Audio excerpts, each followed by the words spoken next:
Hello friends, मैं engineer Dinesh Tripathi. दोस्तों, कल अयोध्या में प्राण प्रतिष्ठा हुई रामलला की। कुछ हमारे शंकराचार्यों ने शास्त्रोचित सुझाव दिए थे और कुछ हल्का फुल्का डिस्प्यूट भी था, मगर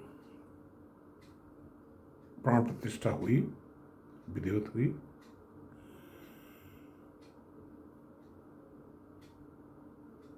देखिए, मुहूर्त के बारे में और शास्त्रों के जो नियम है उसके बारे में कुछ डिस्प्यूट हो सकता है, लेकिन प्राण प्रतिष्ठा तो हुई। मुझे चिंता इस बात की है कि कुछ ऐसे हमारे धर्म में ऐसे लोग भी हैं जो प्राण प्रतिष्ठा की वेरी प्रोसेस को ही चैलेंज कर रहे हैं। उनका कहना है कि ये कैसे हो सकता है कि पत्थर में प्राण आ जाए। अब ये उनकी, देखिए, धर्म जो है, सनातन धर्म की वैज्ञानिकता पे मैं कई बार बता चुका हूं कि ऐसे अनसुलझे पहलू हैं जहां तक वैज्ञानिक पहुंच नहीं पाया। और पाश्चात्य देशों के वैज्ञानिकों ने हमारे इन्हीं वेदों से, उपनिषदों से ऐसे सूत्र निकाले जिसके आधार पर आइंस्टीन जैसे वैज्ञानिक, हाइजनबर्ग जैसे वैज्ञानिक, उन्होंने वेदों उपनिषदों से ही सूत्र निकाल करके शोध किया। मगर जो सिंपल एक नियम वाले लोग हैं, जो सिर्फ लीनियर इक्वेशन जानते हैं, उनकी समझ में नॉन लीनियर इक्वेशन नहीं आएंगे। मैं स्वयं भी एक परमाणु इंजीनियर हूं और मुझे पता है कि जो कॉमन सेंस आपका है उसके बियॉन्ड भी कुछ है। कॉमन सेंस से आपको ये समझ नहीं आएगी कि आइंस्टीन के हिसाब से राम और श्याम दोनों जुड़वा भाई हैं, लेकिन कुछ समय बाद उनकी उम्र अलग अलग हो सकती है। ये कॉमन सेंस में तो नहीं समझ में आता है, लेकिन ऐसा है। तो अब प्राण प्रतिष्ठा के बारे में जो मेरा प्रैक्टिकल अनुभव है वो मैं आपसे शेयर करना चाहता हूँ। दोस्तों, मिर्ज़ापुर में माँ विंध्यवासिनी का मंदिर है।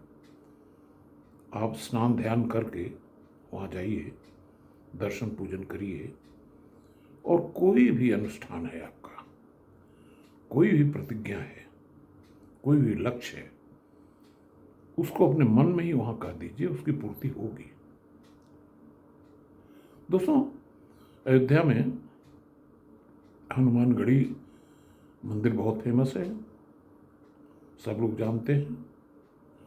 वो प्राण प्रतिष्ठित मंदिर है। अभी 1998 के आसपास में वहाँ पे आरडीएक्स पकड़ा गया था, और एक पैकेट आरडीएक्स का जो है मंदिर के टॉप पे था, जिसको एक बंदर ने अपने मुंह से उठा लिया था। उसमें से 2 तार भी लटक रहे थे। इस पे वीडियो फिल्म भी है। बाद में पुलिस के लोगों ने उसको बंदर से छुड़ा करके उसको देखा तो आरडीएक्स निकला।